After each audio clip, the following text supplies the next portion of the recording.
Okay, I'm now in the backyard.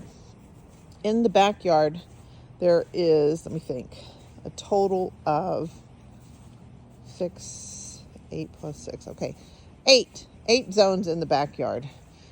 A total of 14 zones. Even though that sprinkler system has, a controller has 16, there's only 14 that matter.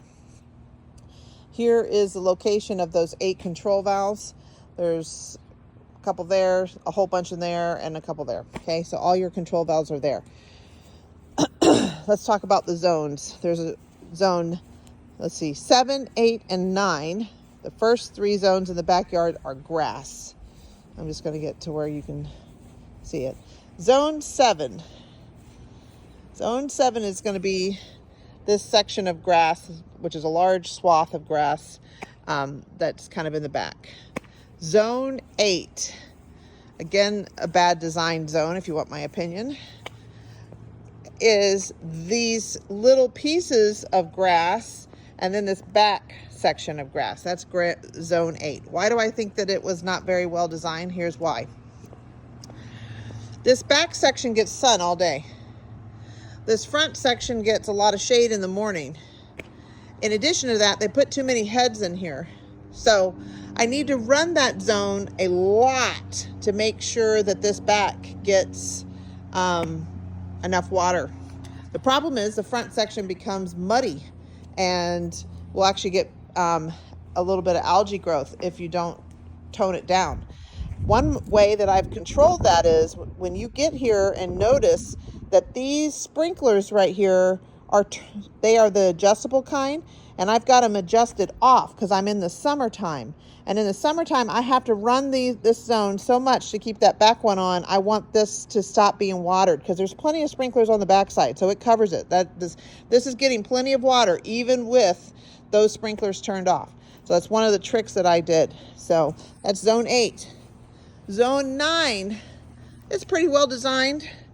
And it's just a lot of sprinklers on one zone. It probably should have been split into 2, but anyway, is this big monster piece of grass here. Now, I just want you to know, again, this corner, that head, I put a smaller orifice in there to control that. You can put a larger one if you want. The issue was that this section was getting too wet, so I put a smaller orifice in that. That is zone 9. Then we go to zone 10. The rest of them, 10, 11, 12, and 13 are all flower beds.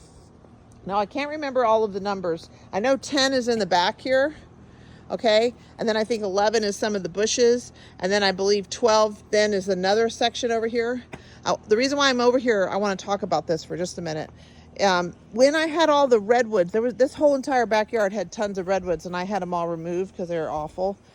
I had my contractor put in, there's a filter in here and connected into it. I have a drip line that runs along the back edge of that. So you can dig up and find the drip line and plug in little drippers for things if you'd like. I believe it goes on zones 10 and 12. So the back section is on 10 and this front section is on 12. Augustine did that, and he would remember if you ever have any issues or questions about that. So again, 7, 8, and 9 are grass. 10, 11, 12, and 13 are bushes that are through the perimeter of the backyard. Okay. Augustine installed for me a new controller not too long ago. This is the Rainbird controller. And why I'm bringing this up is it has Wi-Fi capabilities. So it does have the ability to be operated from Rainbird's app. And I can't remember exactly what we had to buy to put that in there, but we had to buy some type of cell phone or Wi-Fi device. And once the app is loaded and you connect into that, you can get into the app and control all your sprinklers with your phone, which is a very nice feature. The Rainbird original box is in the box of stuff that I left for you with some type of key in there and any instructions and the manuals and so forth. And the code that was programmed into it was 4546. So if there's any questions, I think you should reach out to me, and hopefully we can figure out how to get you on that app so that you can communicate with that controller. Okay, Zone 14, last zone I want to talk about, and then I'm done with sprinklers. Zone 14, you'll notice along all the trees in this yard. When Dave Packer built this house, he had tons and tons of redwoods back here, okay? There are bubblers around all the trees in this yard. So zone 14 runs water to the roots of the trees.